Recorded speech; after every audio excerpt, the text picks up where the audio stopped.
எல்லோருக்கும் வணக்கம் நண்பர்களே. இன்னைக்கு ரொம்ப முக்கியமான ஒரு விஷயத்தை பற்றி பேச போகிறோம். நீங்கள் போய் யார்கிட்டயாவது ஷேர் மார்க்கெட்டில் லாஸ் ஆயிடுச்சுங்க அப்படின்னு சொன்னீங்கன்னா அவங்க முதல்ல கேட்குற கேள்வி இதே வீட்டம்மாவாக இருந்தால் வேற மாதிரி இருக்கும். ஆனால் மற்றவங்களா இருந்தால் என்ன கேட்பாங்கன்னா, எதுக்குங்க அதில் தேவையில்லாமல் போய் மாட்டிக்கிறீங்க அப்படின்னு கேட்பாங்க. ஆனால் உங்களால் அவங்களுக்கு சொல்லி புரிய வைக்க முடியாது. ஏன்னா ஷேர் மார்க்கெட்டில் பார்க்கும்போது பல பங்குகள் கீழே இறங்குதுங்க, அப்புறம் சில மாதங்கள் கழித்து பார்க்கும்போது மேலே ஏறுதுங்க.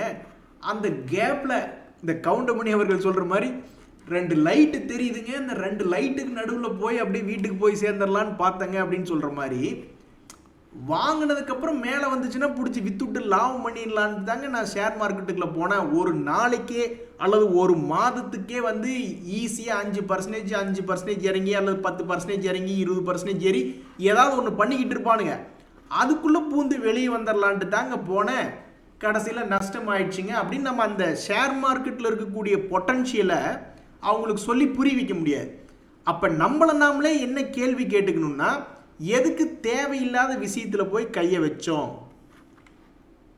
இப்போ உங்கள் மனசு சொல்லுது. உங்கள் மனசு வந்து என்ன சொல்லுதுன்னா, ஏதாவது ஒரு பங்கு பார்க்குறீங்க, ஆனால் அவன் கும்பா குட்டி மாதிரி தரதட்டி தண்ணிக்குள்ளே தூக்கி ஒரு கடப்பாறையை போடுறீங்க, அது அப்படியே முங்கி போய் கீழே குத்திக்கிட்டு நிற்கிது 50 அடி 60 அடி ஆழத்தில் அப்படின்ற மாதிரி. ஆனால் உங்களுக்கு என்ன நம்பிக்கை வருது? கடப்பாறை திரும்பி மேலே வந்துடும் அப்படின்ட்டு. ஒரு எக்ஸாம்பிளுக்கு சொல்லணும்னா, இந்த இண்டஸ்இண்ட் பேங்க்னு ஒருத்தன் கடப்பாறை தூக்கி தண்ணியில் விட்டா கூட ஏதாவது மந்திரத்தை சொல்லி மேலே கொண்டு வர வச்சிடலாமோன்னு சில பேர் மனசுக்குள்ள நினைப்பாங்க. ஆனால் இந்த கடப்பாறை இப்போ வரைக்கும் மேலே வரல. 1600களில் இருந்து கீழே விழுந்துக்கிட்டே இருக்கு. எப்போ தான் இதுக்கு ஒரு நல்ல காலம் பிறக்கும்னு தெரில. ஸோ ஆனால் இது ஒவ்வொரு முறையும் உழுகும் பொழுது யாராவது உள் மனசு சொல்லுதுன்னு வச்சுக்கோங்களேன், இது எங்காவது ஏறிடுமோ, ஒரு முறை கீழே விழுந்துட்டான் இங்கிருந்து ஏறிடுமோ, அல்லது இங்கிருந்து ஏறுமோ, அல்லது இங்கிருந்து ஏறுமோன்னு அவங்களுக்கு ஏதோ ஒரு ஃபீடு வந்துக்கிட்டே இருக்குன்னு வச்சுக்கோங்களேன். அப்போ இத்தனை முறை 10 முறைக்கு யோசிச்சு 10 முறையுமே ஃபெயில் ஆகி முட்டை மார்க் எடுத்தா அப்போ அது ஒரு அன்ரிலையபிள் சிக்னல். 10 தடவைக்கு ஒரு 4-5 தடவையாவது நினச்சி ஒவ்வொரு இடத்துல இருந்து சில பேர் நினைக்கிறாங்க, இந்த இடத்துல இருந்து ஏறிடுமோ, இங்கிருந்து ஏறிடுமோ, இங்கிருந்து 10 இடம் நினைக்கும் போது ஏதாவது ஒரு 4-5 இடம் ஏறினாக்காடோ அது ஒரு ரிலையபிள் சோர்ஸ் அப்படின்ற மாதிரி, ஒரு ரிலையபிள் சிக்னல் அப்படின்ற மாதிரி மனசுக்குள்ள வரும். ஆனால் 10க்கு முட்டை மார்க் எடுத்தால் 10 தடவை யோசிச்சு 10 தடவையுமே நடக்கலைன்னா அப்போ உங்கள் மனசு ஒரு கும்பா குட்டி மனசு. அதை வச்சு ஷேர் மார்க்கெட்டில் நீங்கள் பணம் பண்ணவே முடியாது. இப்போ ஒரு உதாரணத்துக்கு நான் சொல்கிறேன் பாருங்க. ஸ்டாக் மார்க்கெட்டில் ஒரு ப்ரைஸ் ஆக்ஷன் படி ஒரு புல்லிஷ் என்கல்ஃபிங், அதாவது தொடர்ந்து இறங்கிக்கிட்டே வருது அந்த மார்க்கெட்டு. திடீர்னு என்ன நினைச்சானோ தெரில, இதுக்கு முன்னாடி இறங்கிட்டு இருந்த ஒரு ரெட் கேண்டில் விட, அதாவது இறங்கியிருக்கு மார்க்கெட்லலாம் வித்துட்டு போயிட்டானுங்க, அந்த ஷேர் கீழே இறங்கி ரெட்டில் க்ளோஸ் ஆயிருக்கு. ஆனால் அடுத்த நாள் அந்த ரெட்டை பூரா கவர் பண்ணி ஒரு புல்லிஷ் என்கல்ஃபிங் வருதுன்னா அப்போ கீழேருந்து ரிவர்சல் வருமா வராதான்னு பல பேர் ஏங்கி தவிச்சுக்கிட்டு இருக்கும்போது இப்படி ஒரு புல்லிஷ் ரிவர்சல் மாதிரி ஒரு சிக்னல் உழுதுன்னு வச்சுங்களேன். அப்போ 10 தடவைக்கு ஒரு 4-5 தடவை, அதாவது ஸ்டாக் மார்க்கெட்லேயே அதிகமாக என்ன சொல்கிறாங்கன்னா, இந்த மாதிரி புல்லிஷ் என்கல்ஃபிங் என்பது ஓரளவுக்காவது கொஞ்சம் பரவாயில்லைங்க அப்படின்ற மாதிரி சொல்லுவாங்க. ஸோ அப்போ ஒரு 10 தடவைக்கு ஒரு 4-5 தடவை வந்தால் கூட இது வந்து ஒரு ரிலையபிள் சோர்ஸ். கொஞ்சமாவது அதனுடைய ப்ராபபிலிட்டி இன்க்ரீஸாக இருக்குது. உங்கள் மனசில் ஒரு பங்கு ஏறிடுன்னு நினைக்கிறீங்க, அந்த கடப்பாறை போய் மண்ணில் குத்தி நிற்கிது. ஆனால் ஸ்டாக் மார்க்கெட்டில் ஏற்கனவே கண்டுபிடிச்சி நிறையா பேர் பேக் டெஸ்டிங் பண்ணி வச்சுருக்கானுங்க. அதில் ஒரு 10க்கு 4 அல்லது 10க்கு 8. இப்போ இதுவே இன்ஸ்ட்ருமெண்ட்டில் வந்து இந்த புல்லிஷ் என்கல்ஃபிங்கை வந்து இன்ஸ்ட்ருமெண்ட் வைஸ் கோல்டுலேயோ அல்லது நிஃப்டி 50 இண்டெக்ஸுகள்லையோ அல்லது வேறு ஏதாவது ஒரு கமாடிட்டின்றது ஒன்று தானே. இப்போ ஸ்டாக் மார்க்கெட்டில் ஸ்டாக்ஸ்ன்னு பார்த்தா 5000-6000 ஸ்டாக் இருக்குது. அதில் போய் இந்த ஸ்ட்ராட்டஜி அப்ளை பண்ணும்போது அதனுடைய ப்ராபபிலிட்டி கம்மியாக இருக்கும். ஆனால் ஒரே ஒருத்தர் நிஃப்டி பேங்க் நிஃப்டின்னு இருக்கும்போது அதில் மேபி இந்த மாதிரி ரிவர்சலுக்கு வருமானு ப்ராபபிலிட்டி பார்க்கும்போது ப்ராபபிலிட்டி இன்க்ரீஸ் ஆகும். ஸோ இந்த மாதிரி ஏதாவது ஒரு ரிலையபிள் சோர்ஸ் வழியாக போகும் பொழுதோ அல்லது ஒரு இண்டிகேட்டர் ஏதாவது ஒன்று வச்சு பார்க்குறாங்க. ஒரு உதாரணத்துக்கு இந்த டாடா மோட்டர் வந்து 50 டேஸ் மூவிங் ஆவரேஜ் தாண்டும் போது முயற்சித்து பார்க்கலாமான்னு சில பேர் யோசிச்சு பார்க்குறாங்க. அப்போ ஒருக்கா கவுத்து விட்டுறான், சில முறை காப்பாற்றுறான், அல்லது சில முறை கவுத்து விட்டுறான்னு இருக்கான்னு வச்சுக்கோங்களேன். அப்போ எவ்வளவு முறைன்னு கணக்கு போட்டு பார்க்கணும். ஒரு 10க்கு ஒரு 4ஆவது பாஸ் பண்ணி விட்றானா,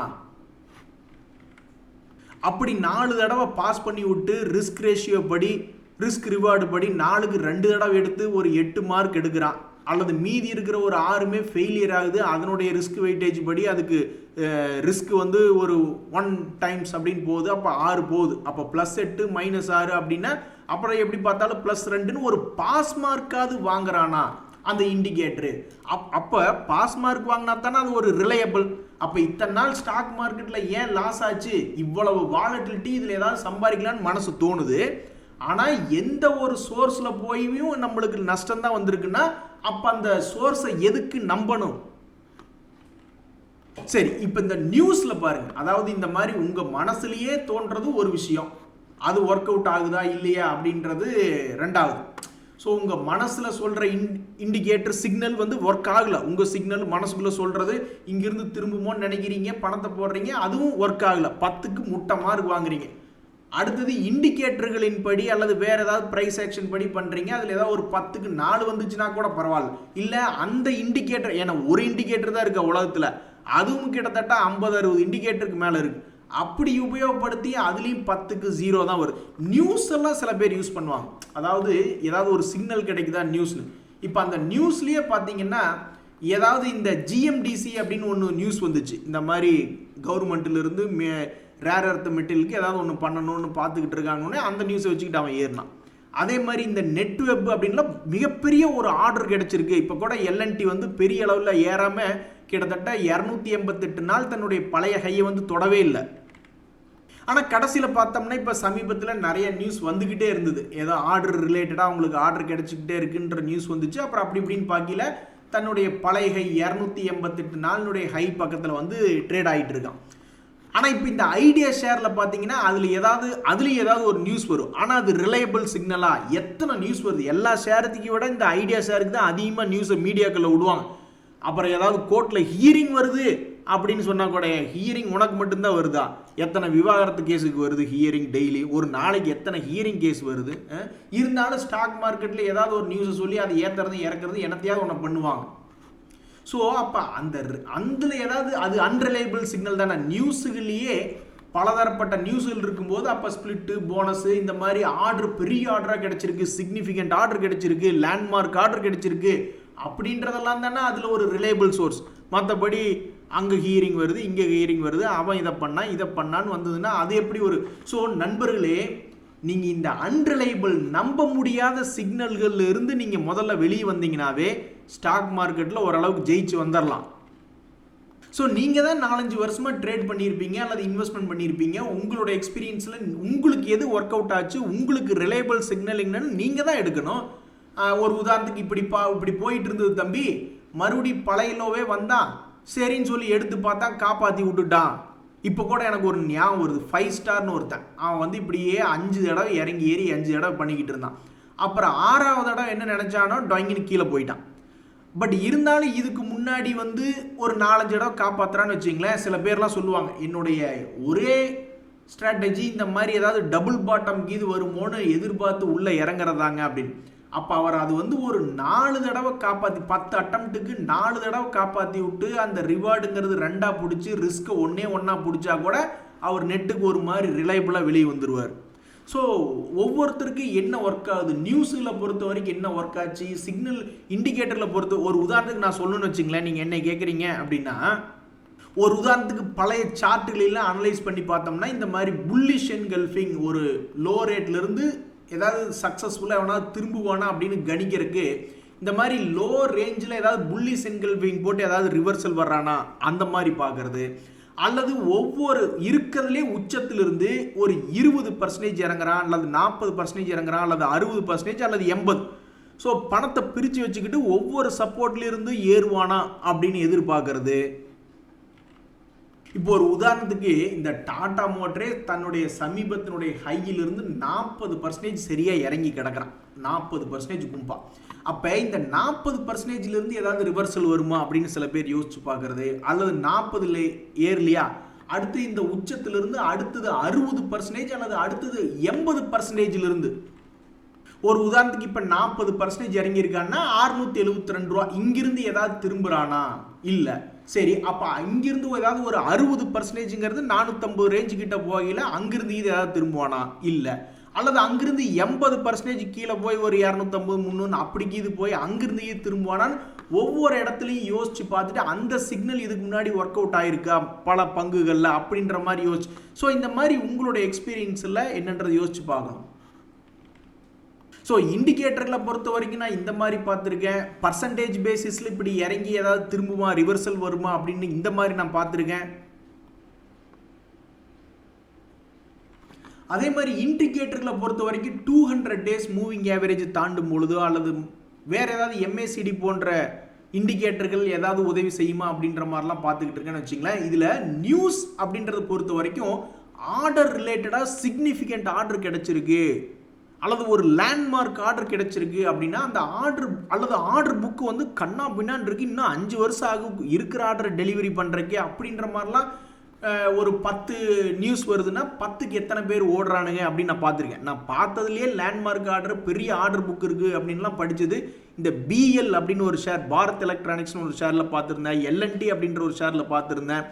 அதே மாதிரி இந்த நெட்வெப் அப்படின்ற ஒரு பங்குகள்லாம் பார்த்தேன். ஸோ அதில் வந்து சக்ஸஸ் ரேஷியோ எப்படி இருந்தது, அந்த ஆர்டர் வந்த சிக்னல், ஆர்டர் கொடுத்த சிக்னல் எப்படி மார்க்கெட்டில் தூக்கி விட்டுச்சு, அதில் எத்தனைங்க வந்து நீங்கள் நினைக்கிறீங்க ஒரு 10-15 கம்பெனியில் கூட பெரிய மேஜர் ஆர்டர் கிடைச்ச மாதிரி நியூஸ் வரல. இல்லைன்னா தொடர்ந்து கண்டினியூஸ் ஆர்டர் இருந்துக்கிட்டே இருக்கணும். இப்போ பாரத் ஏர்டெல்னு எடுத்துக்கிறீங்க, அவனுக்கு கண்டினியூஸாக ஒவ்வொரு மாதமும் ஆர்டர் இருந்துக்கிட்டே இருக்கு, எல்லாம் ஃபோன் யூஸ் பண்ணிக்கிட்டே இருக்காங்க அப்படின்ற மாதிரியான ஒரு தகவல். இப்போ நாளைக்கே டாடா மோட்டர் வந்து நான் 1 லட்சம் கார் விற்றேன், இந்த தீபாவளி சமயத்தில் புக்கிங் வந்துருச்சு அப்படி இப்படின்னு ஏதாவது ஆர்டர் ரிலேட்டடான நியூஸ் கொடுத்ததுன்னா அது ஒரு மிகவும் ஊக்கமாக இருக்கும் ஸ்டாக் மார்க்கெட்டில். ஸோ அந்த ஆர்டர் ரிலேட்டடான சிக்னல் நியூஸுகளை பொறுத்த வரைக்கும் இந்த மாதிரி ஏதாவது வருதான்னு நீங்கள் மொத்தமாக ரிலையபிள் சிக்னலாக எடுக்கணும்.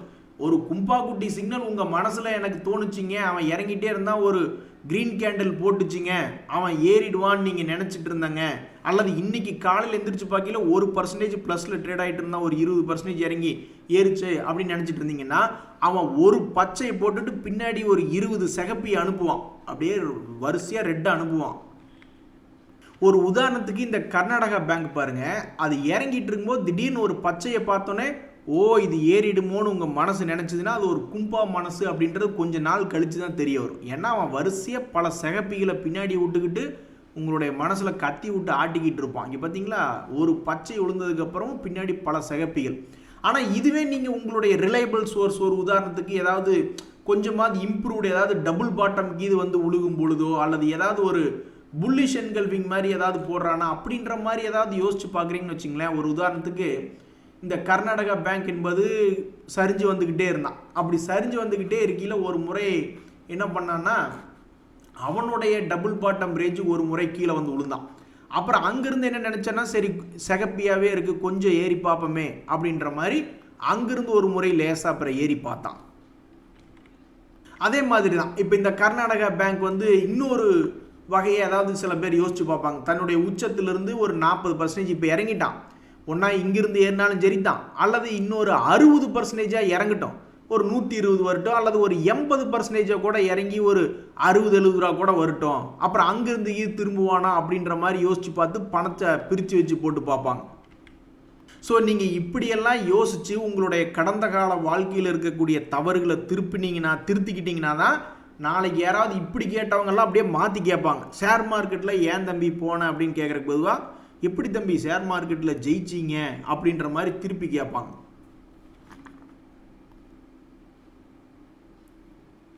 நான்லாம் பார்த்தேன்னா எனக்கு எது ரிலையபிள் சோர்ஸு அப்படின்ற மாதிரி யோசித்து பார்த்ததில் எனக்கு நானும் எத்தனையோ பண்ணணும்னு தான் ஆசை.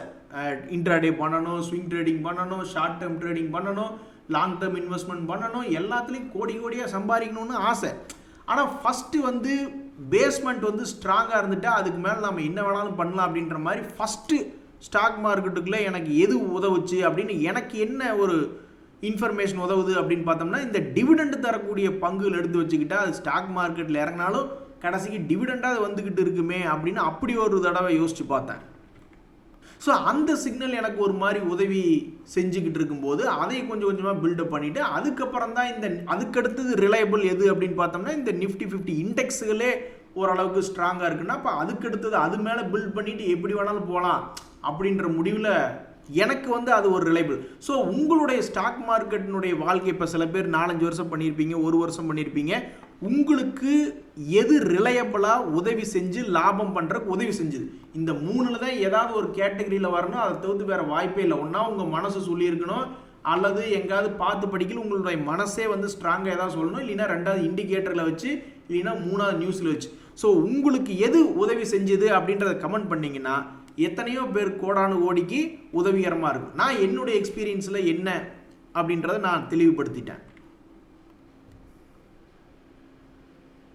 இப்போ கூட பாருங்க, நம்ம எல்லாரும் என்ன நினைக்கிறோம், கடைசியாக ஒரு நம்பிக்கை.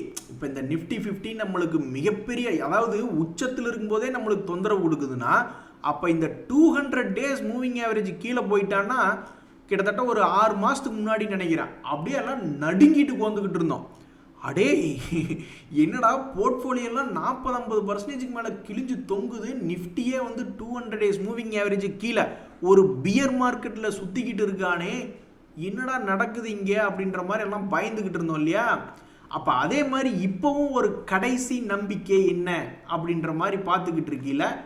சமீபத்தில் 2-3 முறை இந்த 200 டேஸ் மூவிங் ஆவரேஜ் பக்கத்தில் வந்துட்டு ஏதோ தப்பிச்சு நம்மளுக்கு அப்பப்போ ஒரு மாதிரி மனசுக்கு சாந்தியை கொடுத்துக்கிட்டு இருந்தான். ஐ மீன் அமைதியை கொடுத்துக்கிட்டு இருந்தான். அதுக்கப்புறம் வந்து பார்த்தீங்கன்னா தற்போது மறுபடியும் கடைசி நம்பிக்கையாக மறுபடியும் கடைசி கட்டத்தில் வந்து இப்படி 200 டேஸ் மூவிங் ஆவரேஜ் கிட்ட இருக்கானே, மறுபடியும் பவுன்ஸ் பேக் ஆவானா இல்லையா? எப்படி காளைகளை ஏமாற்றினானோ, ஒரு காளைகளை வந்து எப்படி ஏமாத்தினான்னா மேலே போகிற மாதிரி ஏறி அப்புறம் ஏமாத்திட்டான். அப்போ மறுபடியும் கரடி குட்டிகள் இப்போ அப்படியே குதிச்சு சந்தோஷத்தில் ஆடிக்கிட்டு இருக்குங்க, ஐ ஜாலி அப்படின்ட்டு. ஆனால் கரடி குட்டிகளையும் 2 முறை இந்த மார்க்கெட் வந்து கீழே உழுகிற மாதிரி உளுந்துட்டு அப்புறம் மறுபடியும் மேலே ஏற்றி கரடியிலே பார்த்து ஏதோ ஒன்று சொல்லி மேலே வந்துடுச்சு. அப்போ 3வது முறையாக கரடிகளையும் ஏமாத்துமா, ஏமாத்திட்டு அப்போ மறுபடியும் இன்னொரு முறை ஒரு 25,600 25,700 வருமா அடுத்த ஒரு 2-3 மாதங்களில்? இந்த வருஷம் நியூ இயர் முடிக்கும் போது ஒரு காளையினுடைய மூஞ்சியில் முடிக்க போகிறோமா, இல்லை இந்த கரணியினுடைய மூஞ்சியில் முடிக்க போகிறோமா அப்படின்றது இன்னும் 2-3 மாதம் பொறுத்து இருந்தால் தான் தெரிய வரும் அப்படின்றதான் இப்போ பல ட்ரேடர்கள் நினச்சிக்கிட்டு இருக்காங்க. ஸோ கடைசி நம்பிக்கையாக மார்க்கெட் பவுன்ஸ் பேக் ஆகுமா ஆகாதா அப்படின்றதுக்கு இந்த 200 டேஸ் மூவிங் ஆவரேஜும் அடுத்தடுத்து வரக்கூடிய சில வாரங்களும் தான் பதில் சொல்ல வேண்டும். அவன் நம்மளுக்கு கரடிங்கன்னு பதில் சொல்லிட்டான்னா அதில் ஒன்றும் யோசிக்க வேண்டியதில்லை. 6 மாதத்துக்கு முன்னாடி எல்லாம் எப்படி தலையை கொண்டே ஒரு மாதிரி துண்டை போட்டு ஒரு மூலையில் உட்காந்துருந்தோமோ அந்த மாதிரி உட்காந்துருக்கு போகிறோம். அதுக்கப்புறம் மறுபடியும் திரும்பி மேலே ஏறிடுச்சுன்னா அப்புறம் மறுபடியும் சந்தோஷம் வரும். ஆனால் அப்படி துன்பத்தை கொடுத்துட்டு நீ ஏன் சந்தோஷத்தை கொடுக்குற, இங்கிருந்தே ஏற வேண்டியது என்ன அப்படின்றதான் பல பேருனுடைய எதிர்பார்ப்பு. நண்பர்களே, சமீபத்தில் நல்லா தான் இருந்தான் இந்த நசாரா டெக்னாலஜிஸ் அப்படின்னு. ஜீரோதானுடைய முதலீட்டாளர்கள், அதாவது ஜீரோதானுடைய ஃபவுண்டர்லாம் வந்து பணத்தை வந்து இந்த ஏரியாவில் போட்டு மிகப்பெரிய பணம் பார்த்துட்டாங்க.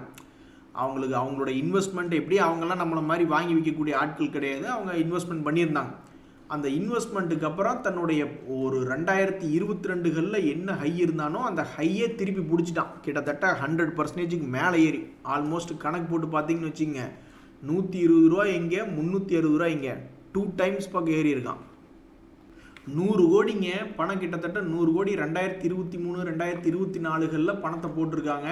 அந்த சமயத்தில் 120 ரூபா இருந்தவன் ஏறி மறுபடியும் அவங்க வாங்கின ரேட்டே வந்தான். 120 ரூபாயிலிருந்து பணத்தை டபுள் பண்ணி விட்டுட்டு மறுபடியும் அதே ரேஞ்சுக்குள்ளே மறுபடியும் கீழே வந்து விழுந்தான். அப்புறமும் மறுபடியும் இப்போ 360 ரூபா அப்படின்ற மாதிரி போயிருக்கு. ஸோ இப்படி இருக்கக்கூடிய இந்த நசாரா டெக்னாலஜிஸில் என்ன ஒரு தகவல் நான் பார்த்துக்கிட்டு இருந்தேன் அப்படின்னு பார்த்தீங்கன்னா, இந்த மாதிரி அவங்களுடைய ஃபேஸ் வேல்யூ ஸ்ப்ளிட் பண்ண போகிறாங்க. அதனுடைய எக்ஸ் டேட் என்பது 26 செப்டம்பர், 2 நாட்களுக்கு முன்னாடி. அப்போ இனி இந்த தகவலுக்கு அப்புறம் இந்த பங்கினுடைய விலை எந்த மாதிரி நடக்க போகுது,